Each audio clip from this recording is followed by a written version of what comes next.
How do you explain when things don't go as we assume? Or better, how do you explain when others are able to achieve things that seem to defy all of the assumptions? For example, why is Apple so innovative? Year after year after year after year, they're more innovative than all their competition. And yet, they're just a computer company. They're just like everyone else. They have the same access to the same talent, the same agencies, the same consultants, the same media. Then why is it that they seem to have something different? Why is it that Martin Luther King led the civil rights movement? He wasn't the only man who suffered in a pre-civil rights America, and he certainly wasn't the only great orator of the day. Why him? And why is it that the Wright brothers were able to figure out controlled powered manned flight when there were certainly other teams who were better qualified, better funded, and they didn't achieve powered manned flight, and the Wright brothers beat them to it? There's something else at play here. About 3.5 years ago, I made a discovery, and this discovery profoundly changed my view on how I thought the world worked, and it even profoundly changed the way in which I operate in it. As it turns out, there's a pattern. As it turns out, all the great and inspiring leaders and organizations in the world, whether it's Apple or Martin Luther King or the Wright brothers, they all think, act, and communicate the exact same way, and it's the complete opposite to everyone else. All I did was codify it. And it's probably the world's simplest idea. I call it the golden circle.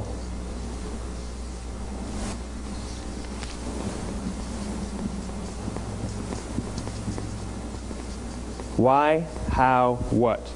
This little idea explains why some organizations and some leaders are able to inspire where others aren't. Let me define the terms really quickly. Every single person, every single organization on the planet knows what they do, 100%. Some know how they do it, whether you call it your differentiating value proposition or your proprietary process or your USP. But very, very few people or organizations know why they do what they do. And by why, I don't mean to make a profit. That's a result. It's always a result. By why, I mean what's your purpose? What's your cause? What's your belief? Why does your organization exist? Why do you get out of bed in the morning? And why should anyone care? Well, as a result, the way we think, the way we act, the way we communicate is from the outside in. It's obvious. We go from the clearest thing to the fuzziest thing. But the inspired leaders and the inspired organizations, regardless of their size, regardless of their industry, all think, act, and communicate from the inside out. Let me give you an example. I use Apple because they're easy to understand and everybody gets it. If Apple were like everyone else, a marketing message from them might sound like this. We make great computers. They're beautifully designed, simple to use, and user-friendly. Want to buy one? Meh. And that's how most of us communicate. That's how most marketing is done, that's how most sales is done, and that's how most of us communicate interpersonally. We say what we do, we say how we're different or how we're better, and we expect some sort of behavior, a purchase, a vote, something like that. Here's our new law firm. We have the best lawyers with the biggest clients. We have, we always perform for our clients, do business with us. Here's our new car. It gets great gas mileage. It has, leather seats. Buy our car. But it's uninspiring. Here's how Apple actually communicates. Everything we do, we believe in challenging the status quo. We believe in thinking differently. The way we challenge the status quo is by making our products beautifully designed, simple to use, and user-friendly. We just happen to make great computers. Want to buy one? Totally different, right? You're ready to buy a computer from me. All I did was reverse the order of the information. What it proves to us is that people don't buy what you do, people buy why you do it. People don't buy what you do, they buy why you do it. This explains why every single person in this room is perfectly comfortable buying a computer from Apple. But we're also perfectly comfortable buying an MP3 player from Apple, or a phone from Apple, or a DVR from Apple. But as I said before, Apple's just a computer company. There's nothing that distinguishes them structurally from any of their competitors. Their competitors are all equally qualified to make all of these products. In fact, they tried. A few years ago, Gateway came out with flat-screen TVs. They're eminently qualified to make flat-screen TVs. They've been making flat-screen monitors for years. Nobody bought one. And Dell came out with MP3 players and PDAs. And they make great quality products, and they can make perfectly well-designed products, and nobody bought one. In fact, talking about it now, we can't even imagine buying an MP3 player from Dell. Why would you buy an MP3 player from a computer company? But we do it every day. People don't buy what you do, they buy why you do it. The goal is not to do business with everybody who needs what you have. The goal is to do business with people who believe what you believe. Here's the best part. None of what I'm telling you is my opinion. It's all grounded in the tenets of biology, not psychology, biology. If you look at a cross-section of the human brain looking from the top down, what you see is the human brain is actually broken into three major components that correlate perfectly with the golden circle. Our newest brain, our Homo sapien brain, our neocortex, corresponds with the what level. The neocortex is responsible for all of our rational and analytical thought and language. The middle two sections make up our limbic brains, and our limbic brains are responsible for all of our feelings, like trust and loyalty. It's also responsible for all human behavior, all decision-making, and it has no capacity for language. In other words, when we communicate from the outside in, yes, people can understand vast amounts of complicated information like features and benefits and facts and figures. It just doesn't drive behavior. When we communicate from the inside out, we're talking directly to the part of the brain that controls behavior, and then we allow people to rationalize it with the tangible things we say and do. This is where gut decisions come from. You know, sometimes you can give somebody all the facts and your figures, and they say, I know what all the facts and details say, but it just doesn't feel right. Why would we use that verb? It doesn't feel right. Because the part of the brain that controls decision-making doesn't control language. And the best we can muster up is, I don't know, it just doesn't feel right. Or sometimes you say you're leading with your heart or you're leading with your soul. Well, I hate to break it to you, those aren't other body parts controlling your behavior. It's all happening here in your limbic brain, the part of the brain that controls decision-making and not language. But if you don't know why you do what you do, and people respond to why you do what you do, then how will you ever get people to vote for you or buy something from you, or more importantly, be loyal and want to be a part of what it is that you do? Again, the goal is not just to sell people who need what you have. The goal is to sell to people who believe what you believe. The goal is not just to hire people who need a job. It's to hire people who believe what you believe. I always say that, you know, there's if you hire people just because they can do a job, they'll work for your money. But if you hire people who believe what you believe, they work for you with blood and sweat and tears. And nowhere else is there a better example of this than with the Wright brothers. Most people don't know about Samuel Pierpont Langley. And back in the early 20th century, the pursuit of powered man flight was like the .com of the day. Everybody was trying it.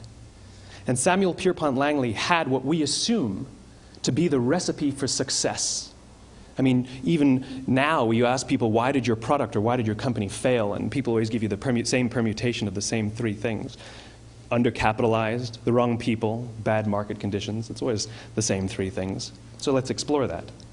Samuel Pierpont Langley was given $50,000 by the War Department to figure out this flying machine. Money was no problem.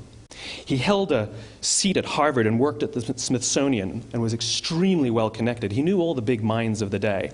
He hired the best minds money could find, and the market conditions were fantastic. The New York Times followed him around everywhere, and everyone was rooting for Langley. And how come we've never heard of Samuel Pierpont Langley? A few hundred miles away in Dayton, Ohio, Orville and Wilbur Wright. They had none of what we consider to be the recipe for success. They had no money. They paid for their dream with the proceeds from their bicycle shop. Not a single person on the Wright brothers' team had a college education, not even Orville or Wilbur. And the New York Times followed them around nowhere. The difference was Orville and Wilbur were driven by a cause, by a purpose, by a belief. They believed that if they could figure out this flying machine, it'll change the course of the world. Samuel Pierpont Langley was different. He wanted to be rich, and he wanted to be famous. He was in pursuit of the result. He was in pursuit of the riches. And lo and behold, look what happened.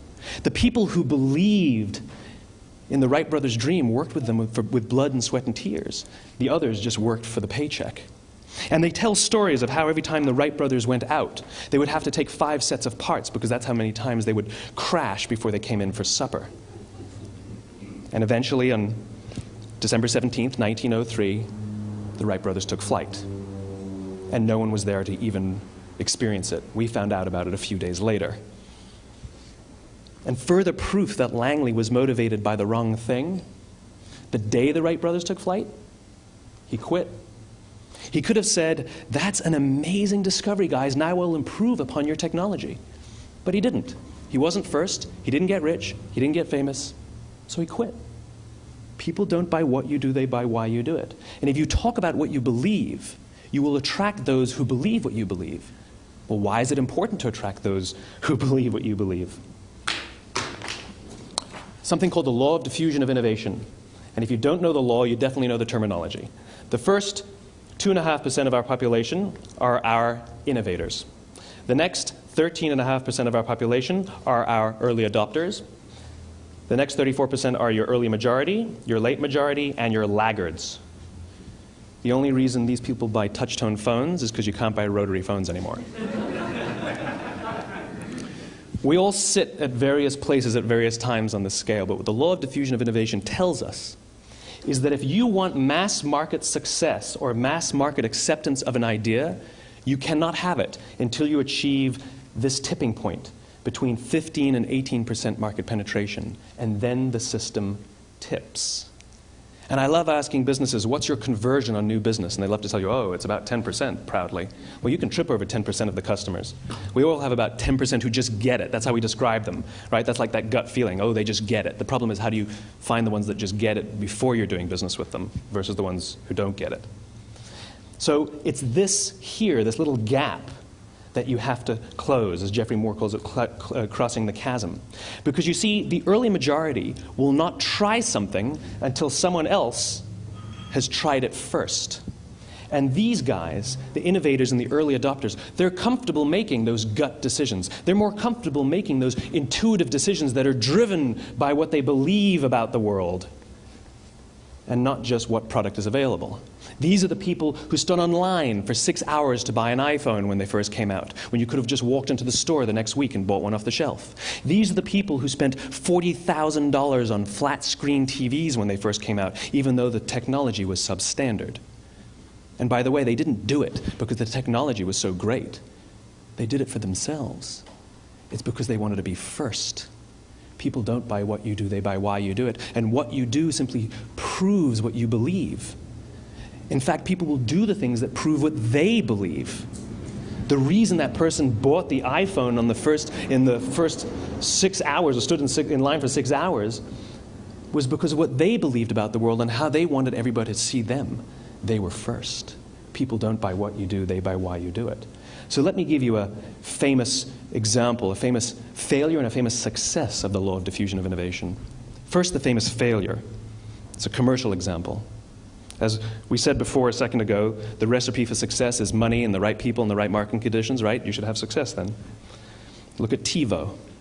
From the time TiVo came out about 8 or 9 years ago to this current day, they are the single highest quality product on the market. Hands down, there is no dispute. They were extremely well funded. Market conditions were fantastic. I mean, we use TiVo as a verb. I TiVo stuff on my piece of junk Time Warner DVR all the time. But TiVo is a commercial failure. They've never made money. And when they went IPO, their stock was at about $30 or $40 and then plummeted, and it's never traded above 10. In fact, I don't think it's even traded above 6, except for a couple of little spikes. Because you see, when TiVo launched their product, they told us all what they had. They said, we have a product that pauses live TV, skips commercials, rewinds live TV, and memorizes your viewing habits without you even asking. And the cynical majority said, we don't believe you, we don't need it, we don't like it, you're scaring us. What if they had said, if you're the kind of person who likes to have total control over every aspect of your life, boy, do we have a product for you. It pauses live TV, skips commercials, memorizes your viewing habits, etc., etc. People don't buy what you do, they buy why you do it, and what you do simply serves as the proof of what you believe. Now let me give you a successful example of the law of diffusion of innovation. In the summer of 1963, 250,000 people showed up on the Mall in Washington to hear Dr. King speak. They sent out no invitations, and there was no website to check the date. How do you do that? Well, Dr. King wasn't the only man in America who was a great orator. He wasn't the only man in America who suffered in a pre-civil rights America. In fact, some of his ideas were bad. But he had a gift.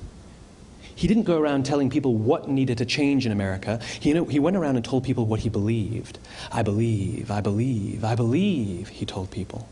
And people who believed what he believed took his cause and they made it their own, and they told people. And some of those people created structures to get the word out to even more people. And lo and behold, 250,000 people showed up on the right day, on the right time to hear him speak. How many of them showed up for him? 0. They showed up for themselves. It's what they believed about America that got them to travel on a bus for 8 hours to stand in the sun in Washington in the middle of August. It's what they believed. And it wasn't about black versus white. 25% of the audience was white. Dr. King believed that there are 2 types of laws in this world, those that are made by a higher authority and those that are made by man. And not until all the laws that are made by man are consistent with the laws that are made by the higher authority will we live in a just world. It just so happens that the civil rights movement was the perfect thing to help him bring his cause to life. We followed him not for him, but for ourselves. And by the way, he gave the I have a dream speech, not the I have a plan speech. Listen to politicians now with their comprehensive 12-point plans. They're not inspiring anybody. Because there are leaders and there are those who lead. Leaders hold a position of power or authority, but those who lead inspire us. Whether they're individuals or organizations, we follow those who lead not because we have to, but because we want to. We follow those who lead not for them, but for ourselves. And it's those who start with why that have the ability to inspire those around them or find others who inspire them. Thank you very much.